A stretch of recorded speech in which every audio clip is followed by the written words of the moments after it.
7, 8 முந்திரி சேர்த்துட்டு மிளகாய் வத்தல் பார்த்தீங்கன்னா ஒரு 3 மிளகாய் வத்தல் சேர்த்துருக்கேன். காரம் உங்களுக்கு தகுந்த மாதிரி நீங்கள் எடுத்துக்கலாம். இப்போ இதை நல்லா அரைச்சி எடுத்துகிட்டு வந்துடலாம். கொஞ்சமாக தண்ணி ஊற்றி இதை வந்து அரைச்சி இதை எடுத்து வச்சுக்கோங்க.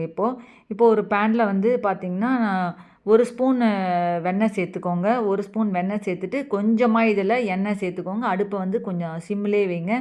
கொஞ்சமாக எண்ணெய் சேர்த்துட்டு இப்போது தக்காளி பார்த்திங்கன்னா நான் வந்து ஜீரகம் வந்து ஒரு ஸ்பூன் ஜீரகம் சேர்த்துக்கோங்க. இதில் சேர்த்துட்டு தக்காளி வந்து நான் ஒரு 3 தக்காளி கட் பண்ணி எடுத்து வச்சுருக்கேன். இப்போ அதை சேர்த்துக்கலாம் இந்த இதுக்கு. இப்போ இதில் கேரட் வந்து நான் ஒரு கேரட் தோலெல்லாம் சீவிட்டு கட் பண்ணி எடுத்து வச்சுருக்கேன். இப்போ அதையும் சேர்த்துக்கோங்க. கேப்சிகம் ஒரு பெரிய கேப்சிகம் கட் பண்ணியிருக்கேன், அதையும் சேர்த்துக்கோங்க. சேர்த்துட்டு பட்டாணி வந்து ஃப்ரோசான் பட்டாணி தான், அது கொஞ்சமாக பட்டாணி எடுத்து வச்சுருக்கேன், அதையும் சேர்த்துட்டு இப்போ அதை நல்லா கிளறி விட்டுடலாம் ஒரு கரண்டியால்.